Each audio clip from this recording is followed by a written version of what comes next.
Bonjour à toutes et à tous et bienvenue au nouvel épisode de podcast de Lana et Tricot. Moi c'est Anna et Lanae, c'est ma boutique de laine à Grenoble et en ligne, comme vous le savez peut-être déjà. J'espère que vous allez bien, ça fait un petit mois qu'on s'est vu pour la dernière fois. Donc moi voici, me revoilà. Voilà, un mois de mai assez court ma foi, il est passé très rapidement. Et j'ai eu un peu la chance de pouvoir voyager pour voir ma famille, donc ça m'a fait du bien. Et on recommence à avoir un peu une vie normale ou un air d'été qui arrive et ça c'est agréable. Donc ça va plutôt bien, donc j'espère que c'est pareil pour vous. Quoi d'autre Oui, juste pour pas que j'oublie à la fin, pour le petit concours de la vidéo précédente, je vais juste mettre une petite image à la fin de l'épisode avec le nom de chaque personne, enfin le pseudo YouTube que vous avez mis, et comme ça après vous me contactez pour me dire voilà que c'est vous, et que comme ça je pourrai vous remettre le patron de Céline, de Mademoiselle Petroni, et le bon cadeau. Donc je mettrai qui a gagné quoi et le tirage au sort, et comme ça voilà, c'est plus simple et on passe pas 3 heures sur le podcast à parler de ça. On va aller directement sur le contenu de cet épisode. J'ai dernièrement tricoté, ça paraît assez logique, mais j'ai tricoté, crocheté et j'ai aussi filé. Mais le filage, je vais pas vous le montrer parce que je vous le montrerai une fois fini, parce qu'en ce moment c'est encore sur mon rouet et c'était un peu compliqué de l'enlever. Donc je vous montrerai le résultat final quand je l'aurai fini. Mais voilà les 3 choses que j'ai fait. J'ai fait aussi de la couture, mais je peux pas vous le montrer parce que c'est un projet qu'on est en train de créer pour la boutique et qui va sortir bientôt. Donc de toute façon je ferai soit un épisode à part, soit dans le prochain épisode je le ferai un peu plus tôt, et comme ça je vous montre aussi ce que c'est. Mais je ferai peut-être plus une vidéo focus pour présenter le projet, et comme ça voilà ce sera uniquement pour ça. Bref, voilà, donc ça c'est un peu pour les nouveautés ou les petites choses. Et passons directement à ce que je porte. Je porte mon t-shirt Jane. Alors, je vais essayer de me lever dans mon setup un peu compliqué. C'est mon t-shirt Jane. Là, on voit absolument rien. La dentelle parce que c'est en noir. Ouais, on voit un peu.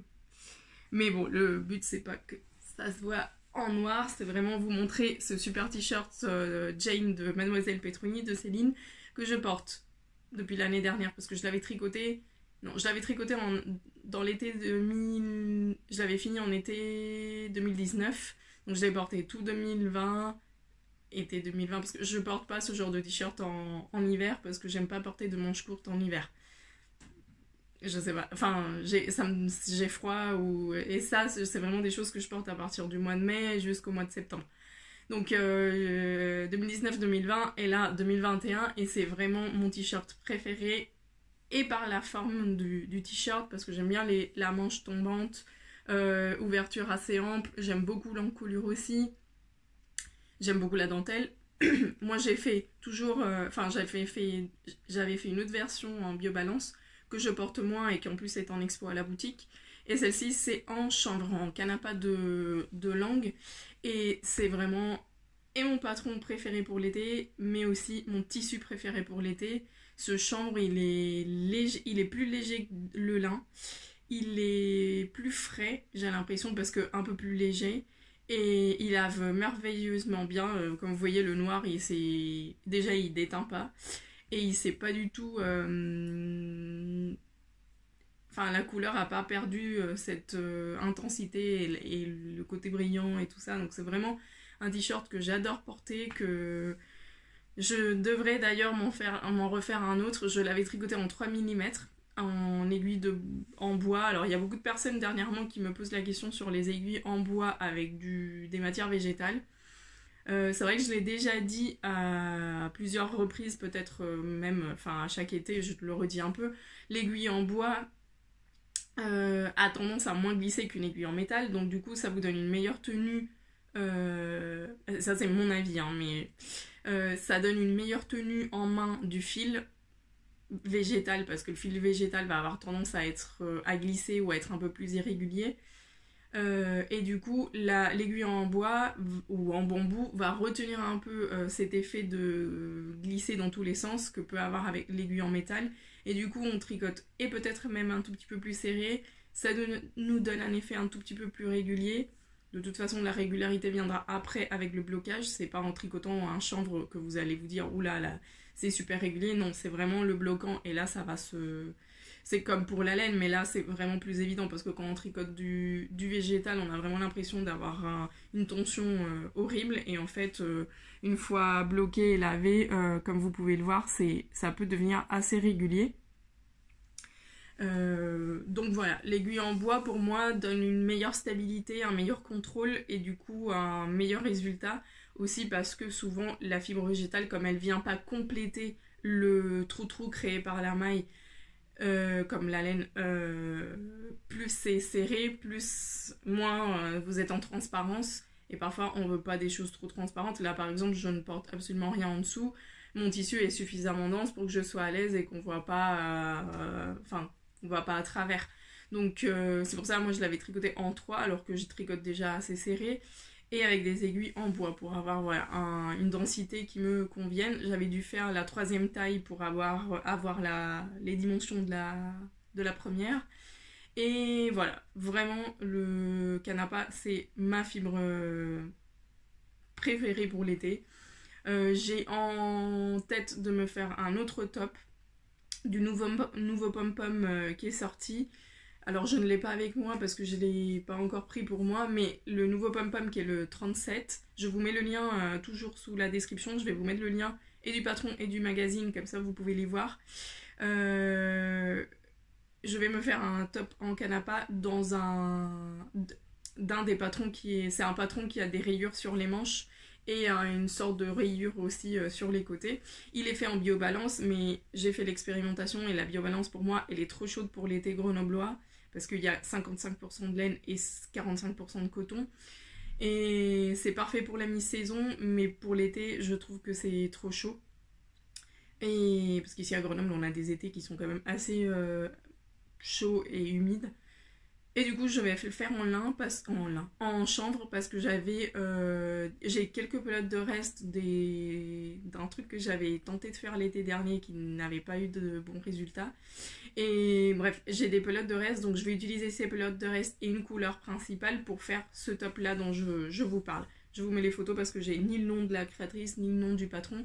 Je sais juste qu'il est dans le pom-pom qui vient de sortir la semaine dernière, le numéro 37, qui est un pom-pom d'été. Et d'ailleurs, petite mention, dans ce pom-pom, il y a une petite illustration de mon amie Mélissa, Petite Moutaine. Donc je vous encourage de la soutenir en achetant le magazine. Voilà, juste, je vous le montrerai si je l'ai sans doute la prochaine fois parce que comme je compte commencer le top, je pourrais vous montrer le magazine.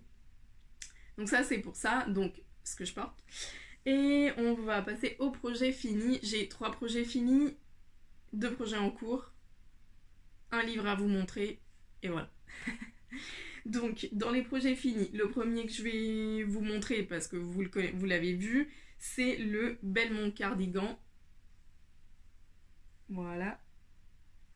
Le Belmont qui est un gilet que j'étais en train de faire sur l'épisode précédent, qui est un patron de Gudrun Johnston que je faisais dans la laine d'origine qui est de la Shetland Heritage dans ce coloris qui est très à la mode ou qui revient à la mode cette année.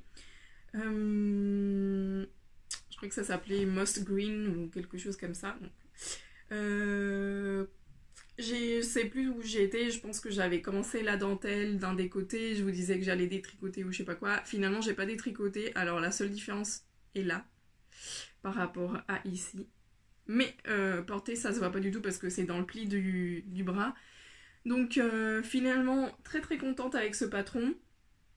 Pas un patron pour débutants et pas un patron pour débutants en dentelle parce que vous allez un peu... Enfin, c'est pas impossible de le faire, mais vous allez devoir pas mal réfléchir, pas mal détricoter. Et pourtant, moi je suis pas forcément une débutante, mais je suis pas C'est vrai que j'ai pas beaucoup fait de choses en dentelle et j'ai dû pas mal détricoter à partir de ce moment-là où ça se corse et que vous devez par vous-même calculer comment vous allez caler le motif parce qu'on diminue ici des mailles forcément pour l'emmanchure et du coup c'est à vous de gérer comment va évoluer le motif.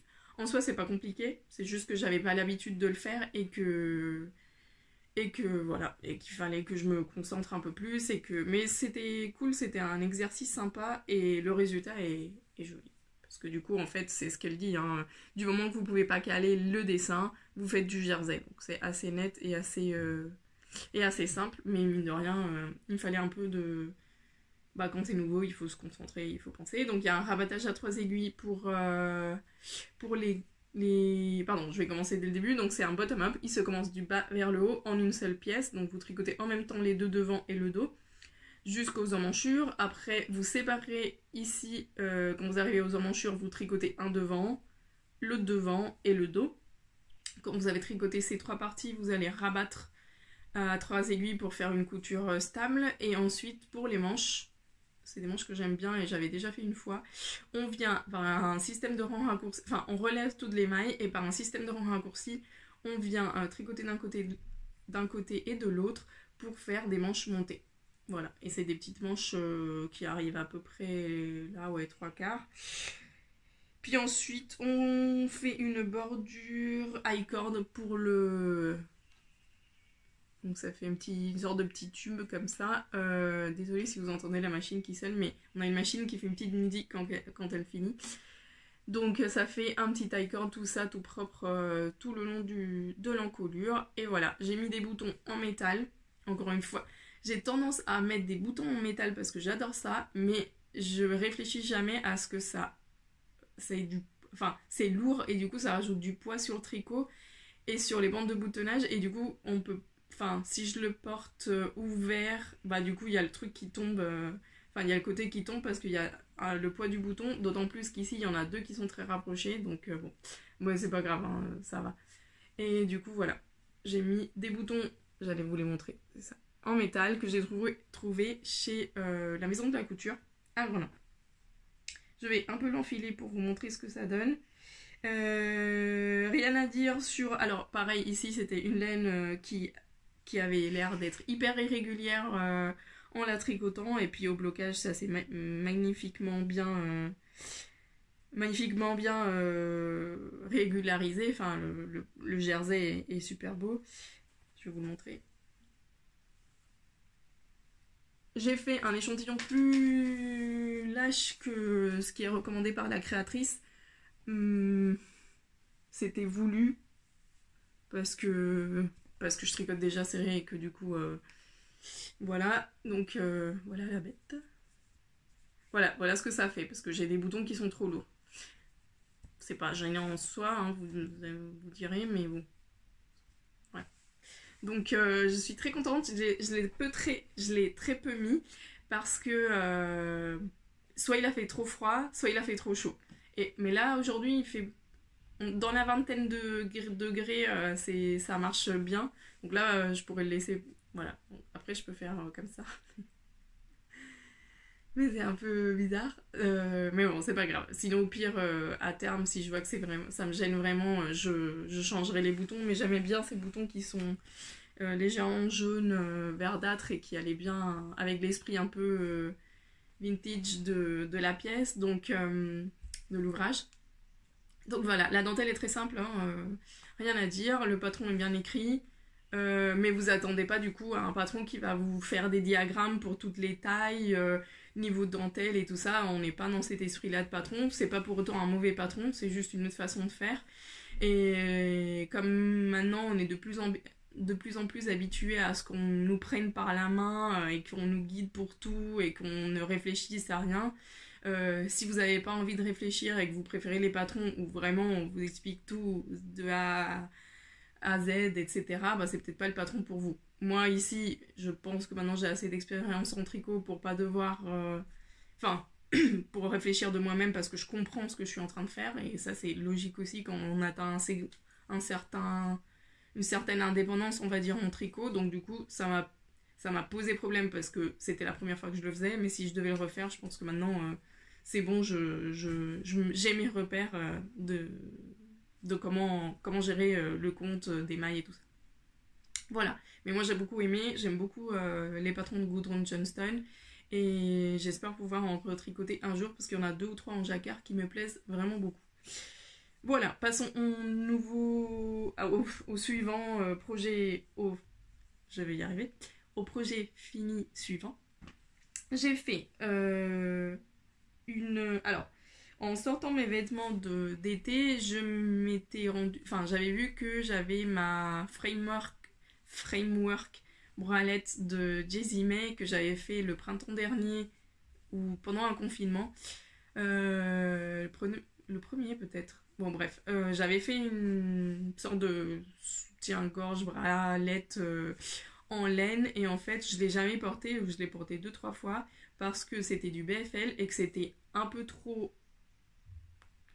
Ça me démangeait un peu au niveau de la poitrine parce que c'était porté à même la peau. Donc je l'ai détricoté, j'ai remis la laine en écheveau, je sais... Ouais, c'est ça.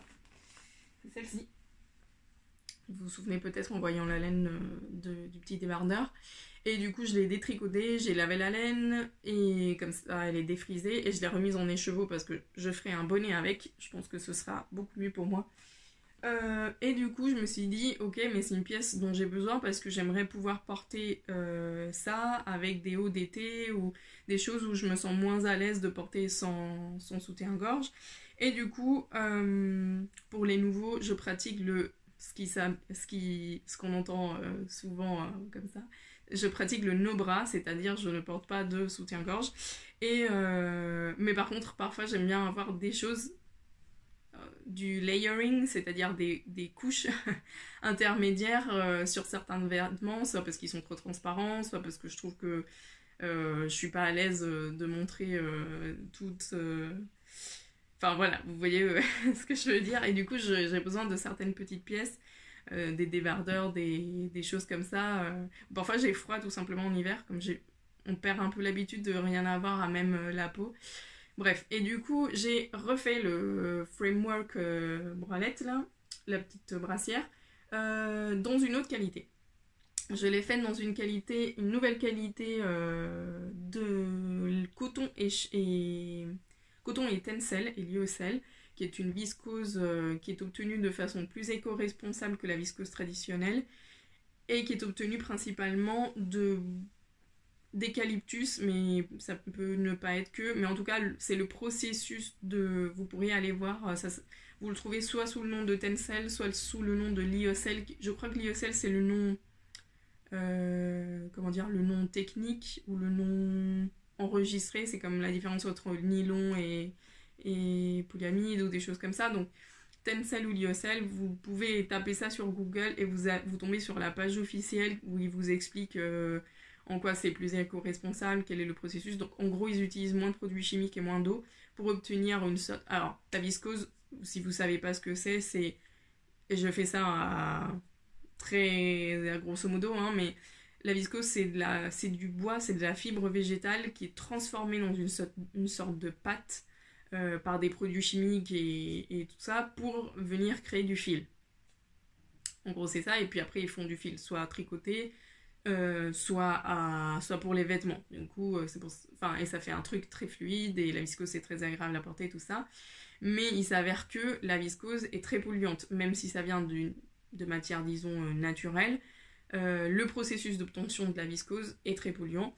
Donc, ils ont trouvé le moyen de faire moins polluant tout en gardant ce genre de fluidité, de douceur et tout ça, et en gardant aussi le fait que c'est obtenu d'une matière naturelle avec le lyocell. Donc le lyocell, c'est un peu le même concept, mais ils ont, apparemment obtenu ce type de viscose avec moins de produits chimiques et moins de production d'eau, ou en tout cas en réutilisant l'eau qu'ils utilisent à l'étape A, ils la réutilisent pour l'étape suivante, etc.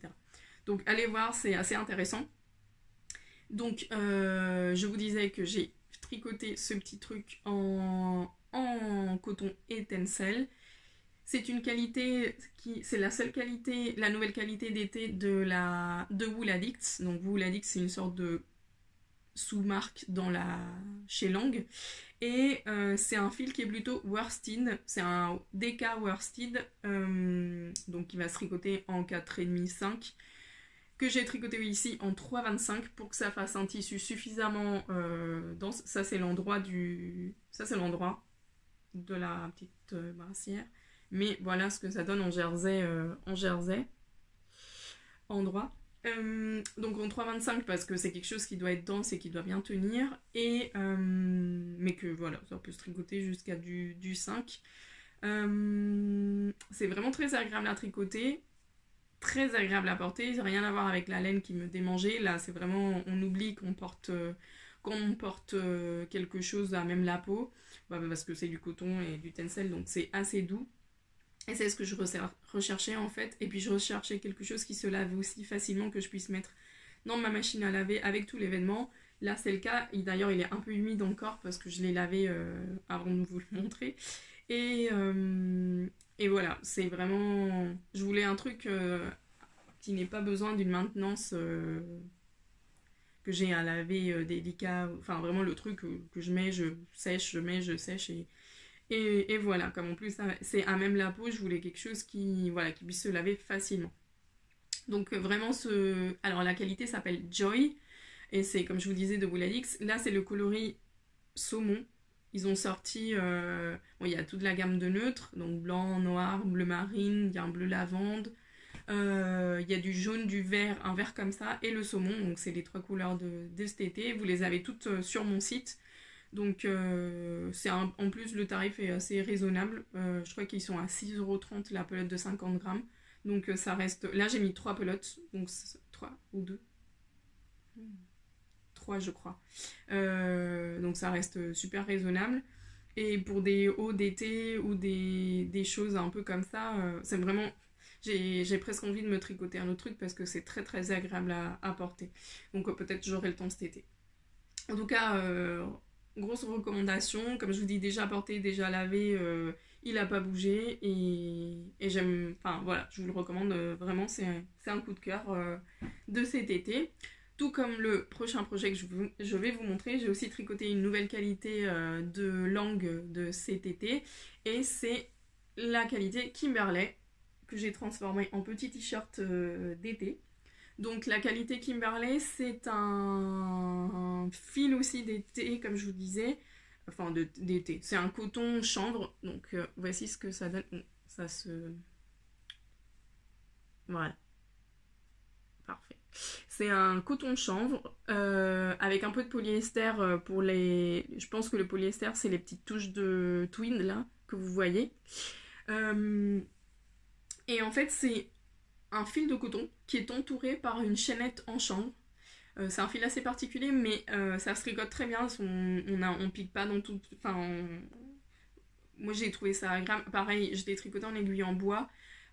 Pour la simple raison que je trouve que plus les aiguilles sont pointues, plus on a tendance à piquer entre les brins. Et là, comme il y avait cette chaînette en chambre, je voulais pas que le fil se dédouble, que ce soit pas confortable, donc je l'ai tricoté en bois.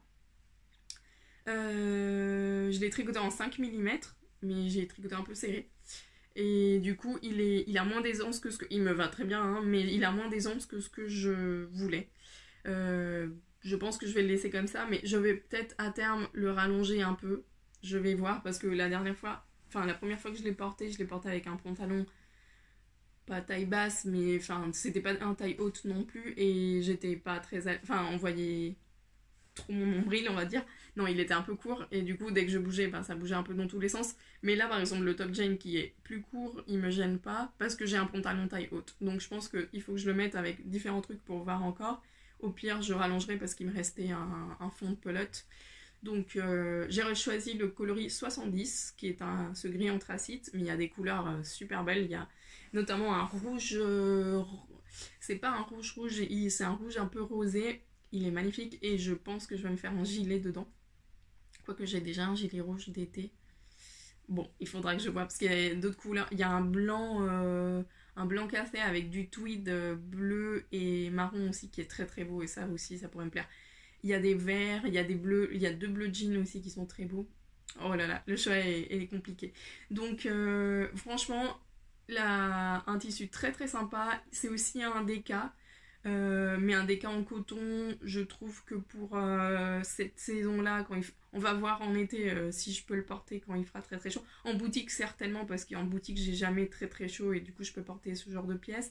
On verra je vous ferai un petit retour en plein été pour voir si c'est canicule compatible. Alors ce patron, pour le patron, c'est le patron de t-shirt Stevie. Comme Stevie Wonder, hein, le prénom. C'est un patron de t-shirt, comme vous voyez, très simple en raglan, avec une encolure ronde, et qui a un petit motif de... En fait, la forme du t-shirt est en A, à partir de là, donc il s'ouvre comme ça, par ce jeu de jeté qui vient créer une sorte de triangle. Voilà, ça fait ça sur les deux côtés.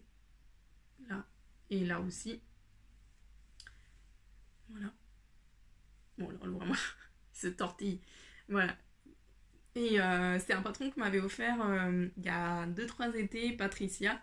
Et j'avais très envie de le tricoter, mais à chaque fois, enfin l'été dernier, j'avais tricoté d'autres trucs et tout ça. Donc cet été, quand j'ai vu ce fil, je me suis dit, ah bah parfait, le patron que Patricia m'avait offert, je vais pouvoir le tricoter dedans. Et je l'ai tricoté super rapidement, je crois qu'en une semaine, c'était bouclé et maintenant il ne me reste plus qu'à en profiter. Voilà, donc j'ai très envie de pouvoir le mettre plus et surtout j'ai très envie de retricoter cette qualité qui m'a vraiment vraiment vraiment beaucoup plu. Et comme je vous dis, dans un gilet, donc si vous avez une idée de gilet en DK worsted, vous me dites. Donc, je trouve un truc sympa avec un peu de dentelle ou une petite torsade, un truc comme ça, mais vraiment un truc que je puisse porter en été. Donc voilà, enfin en été, à la mi-saison, parce qu'en été je porte pas de gilet, mais bon. Voilà pour le 3e projet fini. Vraiment, je suis très contente de mes... Vraiment, celui-là, je suis un peu déçue de la taille, j'aurais dû faire plus grand, mais bon, tout de même il me va et je suis très contente. Et très contente de mes 3 projets finis. Donc passons au projet en cours. Au projet en cours, je vais commencer par le premier que j'ai commencé, qui est dans mon petit sac Petite Moutaine. D'ailleurs, pas sponsorisé mais presque. Dans mes sacs Petite Moutaine, c'est vraiment mes sacs préférés et c'est vraiment les sacs préférés de toutes les filles, non seulement parce qu'ils sont faits par Mélissa qui est notre amie et du coup c'est pas du tout objectif, mais parce qu'ils sont canons. Donc là c'est totalement les couleurs de ma plante et voilà. Donc j'ai commencé et bien avancé un projet ce mois-ci. J'ai commencé vers la mi-mai. En fait je voulais faire un pull que j'avais vu dans un magazine, bref, et j'avais choisi cette laine. Donc cette laine, c'est j'ai plus l'étiquette, mais si. C'est la Felici-Punto Alpaca, qui est composée de 70% baby alpaga, 20% soie, 10% cachemire, donc c'est une tuerie de laine, 400 mètres pour 100 grammes, donc une fingering de la marque Felici-Punto, dont vous voyez rien, voilà. Donc c'est Justina qui est, je crois, polonaise, qui fait sa teinture en Espagne, parce qu'elle habite en Espagne. D'après ce que j'ai compris, je crois qu'elle est mariée à un Espagnol, et du coup ils habitent près de dans la Catalogne, en Espagne, et du coup vous savez que j'ai ces laines en boutique, et une des dernières fois, elle a envoyé un gros arrivage d'alpaga, parce qu'en fait avec Justina on fonctionne de la façon suivante, et j'aime beaucoup. Je lui passe commande, mais je lui dis de me mettre ce qu'elle veut. Et en fait, ça marche super bien parce qu'elle arrive toujours à mettre des bases super sympas. Et comme ça lui permet aussi de mettre ce qu'elle a en stock à ce moment-là quand je passe la commande.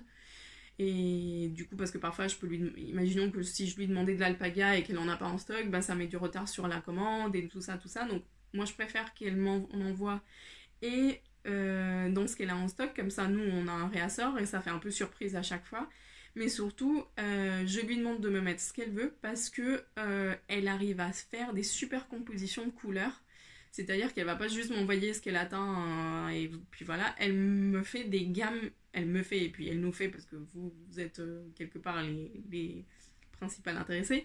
Elle fait des couleurs qui combinent bien entre elles. C'est-à-dire que si elle va mettre un bleu, si elle met un bleu, elle va mettre des roses qui vont bien avec, des bleus. Et puis dans les, je sais pas, peut-être dans les 20 couleurs qu'elle envoie, tout va bien avec. Et je trouve que c'est quelqu'un qui a un travail de la couleur magnifique et elle arrive vraiment à faire des compositions superbes. Donc c'est pas la peine que moi je me prenne la tête à essayer de vous composer des trucs qui vont bien et qui sont jolis ensemble parce qu'elle le fait sublime, enfin c'est sublime à chaque fois que j'ouvre le colis, c'est une explosion de couleurs et de merveilles et de solides et de speckles et de variés, enfin trop beau. Si vous êtes déjà passé en boutique les voir ou que vous en avez déjà acheté, c'est magnifique. D'ailleurs il y en a encore en boutique en ligne parce que j'ai reçu un arrivage il y a pas longtemps et cette fois-ci en regardant vers l'été elle a plutôt mis de la 100% Merino Superwash. Donc allez voir ça si ça vous tente parce que c'est vraiment magnifique. Alors là c'est pas très original dans le sens où c'est pas des speckles et des couleurs et tout ça, mais vous me connaissez maintenant. Et j'ai du coup pris ce coloris qui est un coloris plus riche que ce que je pense vous voyez à la caméra. Il y a un peu des tonalités de... C'est un sauge foncé en fait avec un peu de jaune et un peu de bleu et quelques speckles légers de violet, mais très très légers. Donc, je vous disais que j'avais choisi cette laine-là pour un pull. Quand j'ai commencé le pull, ça n'allait pas du tout. C'est un pull qui a une construction assez particulière. Je vous en parlerai. Il faut que je trouve la bonne laine pour ce patron-là. Mais c'est un patron qui est assez décolleté au niveau du dos de devant. Donc si je mets de la laine, je vais avoir trop chaud. Si je mets la fibre végétale, ça va pas donner le même résultat. Donc finalement, j'étais un peu, même si j'adore le patron, j'ai un peu hésité, je me suis dit non, mais j'avais très envie de tricoter cette qualité, en plus que je l'avais déjà mise en pelote, donc je me suis dit il faut que je la tricote. Et voici ce que ça donne. Donc j'ai changé de patron, je suis allée dans mes favoris de Ravelry, et j'ai, désolée il est un peu froissé, mais parce qu'il était dans le sac à projet. Désolée. Voilà ce que je suis en train de faire. Fil. Désolée. Hein. Hop. En plus, il est déjà bloqué. J'avais déjà bloqué. Donc, la couleur n'est pas du tout... C'est le genre de couleur... Dès qu'il y a du bleu, vert comme ça ne ressort absolument pas. J'essaye de voir. Bon. C'est le patron Oh là là de Isabelle Kramer, qui est un pull en fait boxy tout simple en couleur ronde avec un panneau de dentelle comme vous voyez là au milieu. C'est une dentelle assez simple à faire que je n'ai absolument pas retenue, mais je pense que si vous avez une meilleure mémoire que moi et que vous n'avez pas une mémoire de poisson rouge, vous arriverez à retenir. Mais c'est une dentelle qui se fait, qui est un peu comment dire, texturée parce qu'elle se fait aussi sur du point de la maille en vert. Donc là c'est de la maille en vert. Elle n'est pas faite que sur du jersey en droit. Donc voilà, c'est un patron assez simple avec cette dentelle au milieu. Donc on commence par les... On commence par où? Oui, on commence par le... Mais là c'est quoi? C'est un relevage de maille? Ou un rabattage à 3 aiguilles? Non, on commence par le haut. Un peu comme le top Jane, donc je crois qu'on commence par le dos, on tricote le dos, etc. Puis après on relève des mailles pour tricoter les devants, on monte des mailles pour le milieu, on insère le panneau de dentelle et après c'est du jersey en rond avec la dentelle jusqu'à la fin. Donc voici. Moi elle a deux finitions pour les côtes, soit du point mousse, soit des côtes, enfin pour les bordures, elle a soit des côtes, soit du point mousse. Moi j'ai décidé de faire du point mousse parce que je trouvais qu'avec la laine ça allait mieux, ça faisait plus délicat et plus élégant. Il y a une fausse couture sur les côtés avec une maille en point mousse, en jersey en vert plutôt. Et du coup, une fois fini le corps, je l'ai bloqué parce que je voulais voir si la laine se détendait ou pas beaucoup. Je voulais pas quelque chose, comme c'est quelque chose que je vais porter au printemps, je voulais pas une pièce très longue. Donc je l'ai bloqué, la longueur me va très bien. C'est dommage qu'il soit tout froissé comme ça. Et après, il me reste ça comme laine. Donc avec ça, je vais faire les manches. Donc les manches, elles arrivent déjà assez basses. Donc Isabelle, elle a proposé soit des manches au coude, je crois, soit des manches longues. Moi, je sais pas, je vais tricoter jusqu'à ce que... En vrai dire, j'ai très envie de le finir et j'en ai un peu marre de ce truc. Même si je l'aime beaucoup. Donc là, j'ai commencé les manches et je vais voir. Je crois que j'ai une 60 grammes. Non, je dis peut-être des bêtises. Non, si, peut-être, j'ai peut-être 60 grammes et... faut que je repèse. D'ailleurs, non, mon truc il est là-bas. Bref, je vais voir. Je sais pas encore ce que je veux comme manche. Peut-être, je pense que je vais mettre soit des manches bracelets, soit des manches 3/4. Je pense pas que je fasse des manches longues. Ouais, c'est ça que je vais faire. Donc voilà, les manches, après on relève les mailles et puis on fait des diminutions au fur et à mesure. Elles sont assez près elles sont assez, comme ici, assez fitées, donc je vais pas faire beaucoup de diminutions. Je pense que je commencerai les diminutions à partir de là si je fais une manche bracelet. Voilà. Qualité, vous voyez le drapé du truc, c'est magnifique, c'est super doux, c'est super agréable. Encore une fois, super régulier sur le jersey une fois qu'on le bloque. Vraiment, ça donne un jersey très très beau. Je l'avais déjà vu tricoter et porté par deux de mes clientes, enfin, et par Julie, et qui est mon amie. Et voilà, vraiment vraiment magnifique ce patron. Avec cette laine, c'était un bon choix. Je pense que c'est un bon combo patron-laine. Isabelle, elle a une version qui est plus en laine rustique et une autre version qui est plus en... peut-être même en fibre végétale. Enfin, moi j'avais pensé d'ailleurs le faire en... C'est pour ça que j'avais mis dans mes favoris. J'avais pensé le faire genre dans du lin ou du chanvre ou quelque chose comme ça. Mais finalement, je me suis dit, bah, si je le fais en pull et pas en haut d'été, ben, dans cette qualité-là, ça peut aller très bien aussi. Donc voilà, je suis assez contente, mais j'ai très hâte de le finir. Là, les manches, ça me... J'ai envie de passer à autre chose. D'autant plus que j'avais fait des projets assez rapides d'été avec mon t-shirt et mon débardeur. Et du coup, j'ai plus envie de faire des choses d'été qui vont vite que des pulls en figurine. Mais bon, ça va venir. Mon deuxième projet en cours, comme vous voyez, je suis assez monoprojet. Hein. Ça me correspond mieux en ce moment. J'ai repris, et pardon pour le bruit, j'ai repris ma couverture au crochet avec mes restes de laine. Si vous vous souvenez, il y a un bon moment, presque un an peut-être même, j'avais commencé une couverture au crochet avec des restes dans les tons de rose. Et j'avais fait plein, donc une 60aine, je les ai comptés, de petits ronds comme ça au crochet, dans différentes qualités, dans différents coloris, voilà. Voilà un peu la gamme des coloris que j'ai. Et je l'avais mis dans un coin et je l'avais oublié. Parce que je sentais que j'avais fait plein de ronds et que je savais pas où j'allais dans tout ça. Et qu'il me fallait apprendre à faire la bordure. L'autre jour, comme c'était un peu plus calme en boutique et que pendant ma pause, parfois je profite pour faire autre chose, je me suis auto-appris à faire la bordure. Bon, c'est pas compliqué du tout, mais il fallait juste que je me penche un tout petit peu. Donc, j'avais des pelotes que j'avais commandées pour une cliente qui finalement ne les voulait pas, de ça. De la Baby Alpaga de Crème Queue.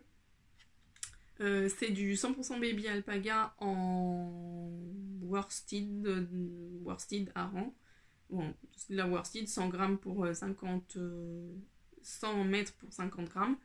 Donc c'est cette qualité là. Donc c'est un coloris rose pâle que je vais utiliser aussi pour les petits ronds comme ça.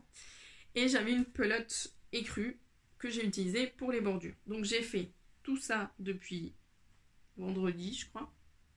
J'ai fait toutes ces bordures là. Donc il y a 21 carrés qui ont une bordure. Du coup maintenant je sais que avec une pelote je fais 21 carrés à peu près. Et que il me faut à peu près, pour la taille de couverture que je veux, accrochez-vous, j'ai calculé pour la taille de couverture que je voulais, il me faut 300 carrés. Mais du coup, j'ai décidé que j'allais faire plus petit quand même parce que je veux qu'elle soit finie un jour. Donc je pense que je vais miser, déjà je vais miser 150, 180 carrés. Mais au fur et à mesure, je vais les coudre et je vais voir ce que ça donne. Parce que je veux pas non plus. Je pensais faire une grande couverture d'un mètre 80 pour un mètre 50. C'est peut-être trop ambitieux pour une première couverture au crochet alors que je dois assembler tous les carrés et tout ça.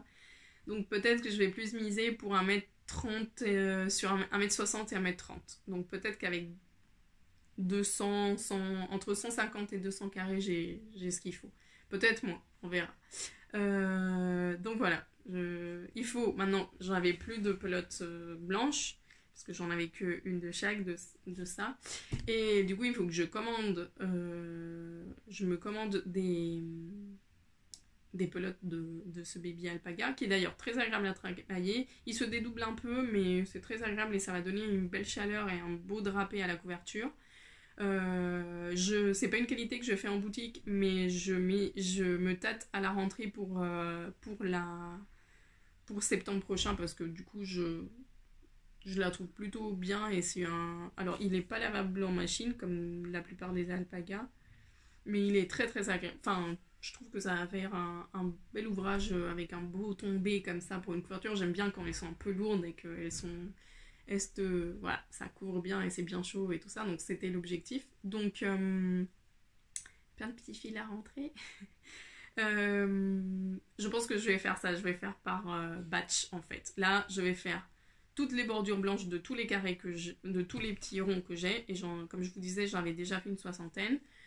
Je vais tout faire les bordures, je vais tout rentrer les fils, je vais tout les assembler. Et comme ça, on va voir. Et comme ça, je verrai au fur et à mesure. Comme ça me fait un peu des. Au lieu de faire tous les ronds, tous les carrés, tout l'assemblage, je fais comme ça par bout. Et peut-être ça me donnera l'impression d'avancer un peu plus sur ce projet. Comme je sais que c'est un projet à long terme de toute façon, vous voyez, là, ça fait un an que je l'ai. Enfin, il faudrait que je revoie sur Ravelry la date. Mais il me semble bien que ça fait presque un an. Il me semble que ça fait un an, mais peut-être moins. Donc voilà, donc j'ai repris la couverture. Là, je vais la mettre en pause, je vais finir mon pull. Et après, quand j'aurai reçu les pelotes d'alpaga blanc, enfin, c'est pas du blanc, c'est de l'écru, hein, du crème, du blanc cassé, du naturel. Voilà. Donc, une fois que j'aurai reçu le blanc, je reprendrai le reste. Et une fois que j'aurai tout fait en carré, on verra la suite. Pour la suite. Mais bon, pour le moment, j'ai déjà tout ça de fait. Et cool, je suis motivée parce que j'avais très envie de reprendre le crochet. Ça faisait un petit moment que je crochetais plus. J'avais commencé la petite couverture pour mon cousin, mais finalement ça me plaît pas et je l'ai abandonné. Il faut que je la détricote ou des crochettes. Et du coup, j'avais très envie de mes mains me demander du crochet et je savais pas trop quoi faire. J'ai une envie d'un kimono, enfin kimono, d'une grande veste comme ça au crochet, mais je sais pas encore quel point. Et puis j'ai recherché sur Ravelry, il n'y a rien qui me convienne. Mais c'est vrai que les crocheteuses sont pas forcément très sur Ravelry. Il faudrait peut-être que j'aille voir plus sur Pinterest, donc je vais faire ça. Donc je vous en dirai plus. Et du coup, je me suis dit, mais je suis complètement bête, il faut que je reprenne ma couverture. Pardon. Avant de commencer autre chose au crochet, il faut que je reprenne ma couverture et que je m'apprenne à faire ces petits carrés autour des ronds, et une fois que ce sera fait, voilà quoi. Donc c'est ce que j'ai fait et je suis très contente. Petite et dernière chose, je voulais vous parler du Laine Magazine, non rien du tout, du 52 Weeks of Socks édité par Laine Magazine. Et c'est pas 52 Weeks of Socks, c'est le 52 Weeks of Shawls. Je me trompe à chaque fois. À chaque fois, je me trompe. Et je dis Et on a tellement parlé de ce 52 Weeks of Socks que maintenant, quand on parle de celui des châles, je me trompe à chaque fois. Donc, c'est le dernier livre édité par Laine Magazine où il y a 52 patrons de châles. Alors, ce n'est pas que des châles. Il y a des tours de cou, des étoiles, des écharpes, des châles triangulaires, des châles en demi-lune. Il y a un peu de tout. Il y a un peu toutes les épaisseurs de châles.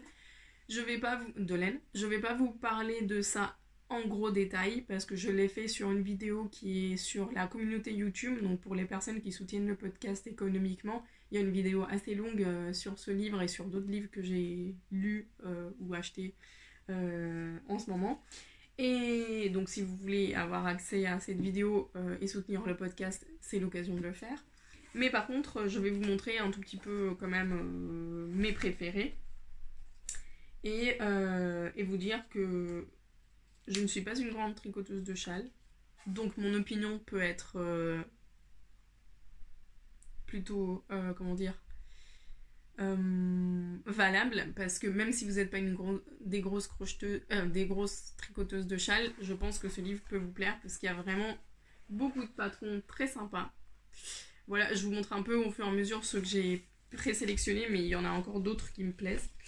Et je me suis quand même gardé cette copie ou acheté cette copie du 52 parce que même si je suis pas une grande tricoteuse de châles, je trouve qu'il y a de très beaux modèles dans ce livre et que ça m'a donné envie de tricoter des châles. Donc franchement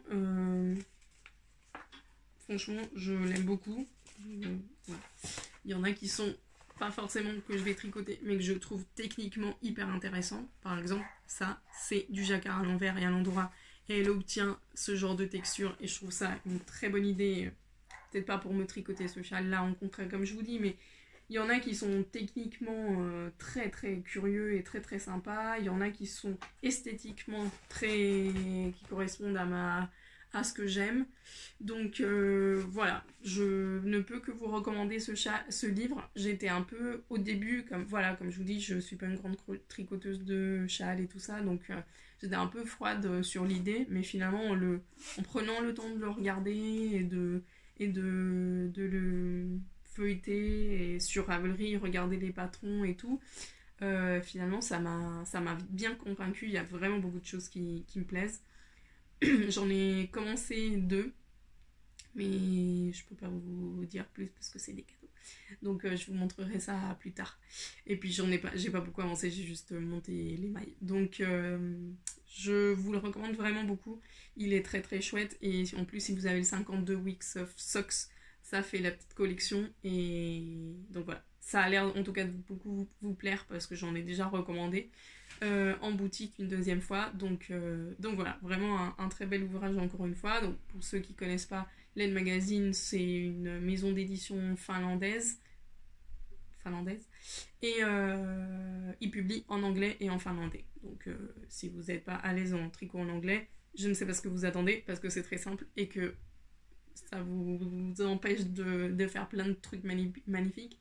Non mais en vrai, franchement, si vous tricotez pas en anglais, il n'y a pas de raison, c'est très simple et vous n'avez pas besoin de parler anglais pour tricoter en anglais. J'ai convaincu des dizaines de clientes à tricoter en anglais et maintenant elles le font et elles sont très contentes de pouvoir être autonomes et tricoter vraiment tout et n'importe quoi. Donc vraiment je vous encourage.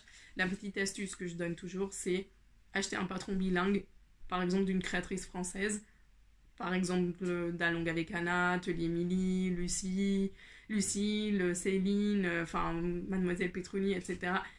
Toutes les créatrices, Marie-Amélie, et je ne vais pas citer toutes, mais je les ai toutes en tête. Et tous, je sais pas s'il y a beaucoup bah bref. Achetez des patrons bilingues. Vous commencez par la version anglaise. Dès que vous avez une question, un doute, quelque chose, vous avez la version française pour vous aider. Et comme ça vous permet de vous familiariser avec la façon de dire et le vocabulaire en anglais. Et une fois que vous aurez fait ça, plus rien ne vous arrête. Mais maintenant, on a aussi beaucoup de chance parce qu'il y a de plus en plus de patrons qui sont traduits en français ou beaucoup de créatrices et créateurs français. Donc, on n'a pas besoin absolument d'aller vers de l'anglais pour tricoter, bien sûr. Mais bon, voilà. Je vous dis à très bientôt. J'espère que vous avez passé un bon moment. Je vous mets la petite fiche ici avec les gagnants ou gagnantes du giveaway, du concours. Je vous dis à très bientôt et enfin, j'espère que vous allez passer un beau mois de juin. Ici, on fête l'anniversaire de la boutique et le mien. Donc voilà, je vous dis à très bientôt. Bisous, salut.